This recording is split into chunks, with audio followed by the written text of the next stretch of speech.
All right, today we're going to unpack a really fascinating paradox. It's this idea that you can find incredible power not by, forcing your will on the world, but through something totally different. A smarter, way more potent kind of acceptance. So which one is it? I mean, is life all about taking control, right? Bending things to your will? Or is it about surrender? Just letting go and accepting whatever comes your way? It feels like it has to be one or the other.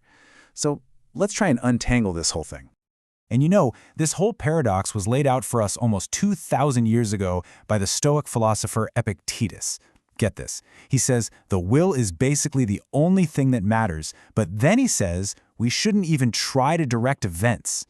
So wait a minute. How can both of those things be true? Okay, let's break down how this actually works.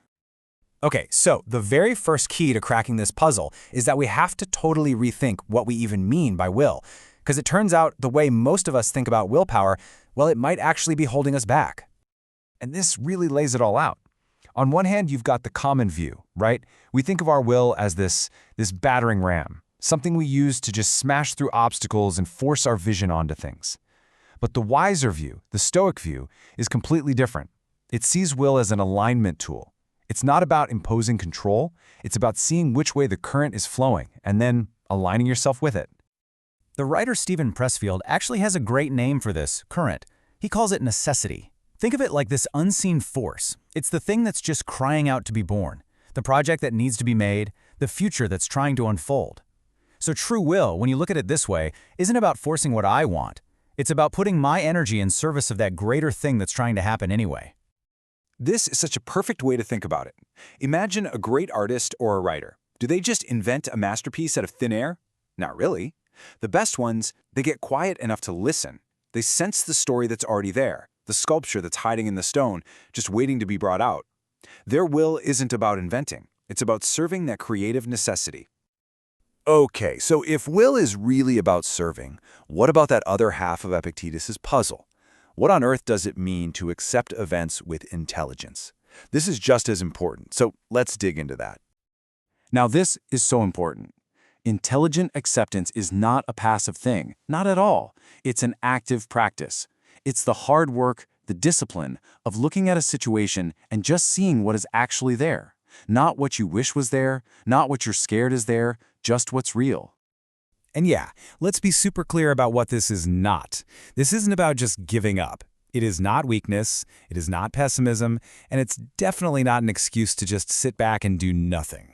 It's the total opposite. It's the strong, solid, clear-eyed foundation you need before you can take any kind of effective action. Researcher Brené Brown has this perfect phrase for it: clear is kind.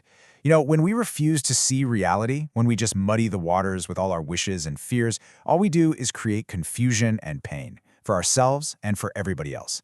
Just seeing things as they really are, that's an act of kindness.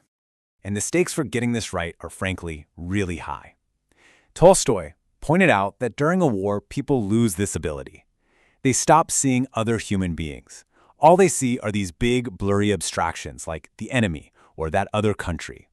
And that failure of intelligent acceptance, well, it's what allows for unimaginable conflict. Okay, so that's the theory. But what does this actually look like in the real world?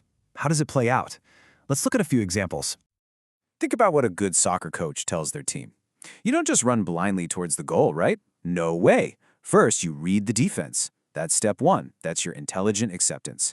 Then you take what they give you. That is aligning your will with the reality of the situation. You're not trying to force a pass that isn't there. You're responding to what's actually happening on the field. Or how about this piece of advice from Kevin Kelly?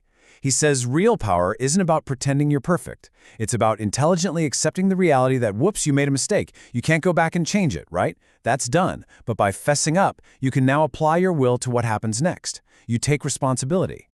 And boom, right there, that's the solution to the whole paradox. It's so simple when you see it.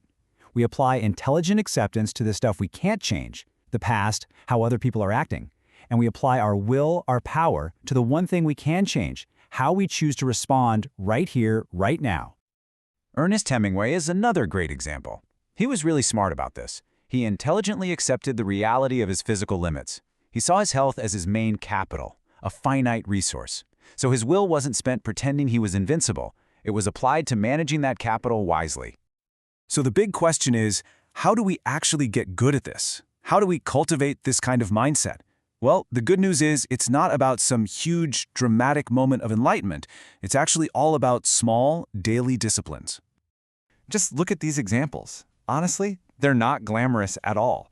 Stephen King's big secret for writers? It's not some magic spell. It's just read a lot, write a lot.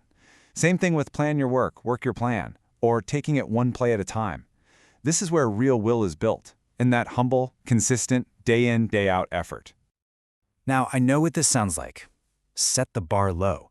It sounds like you're just lowering your standards. But it's actually the opposite. It is so freeing. When you accept, up front, that today's not going to be perfect and that nobody's going to just get out of your way, you stop wasting all that energy on being frustrated. You just set a bar you can actually clear, and then you do it. And that, right there, is how you make real, actual progress. And maybe this is the core practice behind this entire idea, to really accept reality with intelligence. First, we have to just stop yelling at reality, telling it what it's supposed to be. We have to get quiet. Silence isn't the absence of will. It's directing your will towards listening, towards being receptive, so you can actually hear that current of necessity. So that leaves us with this final thought to chew on. Instead of constantly asking, what do I want to force the world to give me, what if we flip the question? What if we asked, what is crying out to be born through me? What necessity, big or small, is your life asking you to serve? Answering that, well, that's the intelligence of acceptance.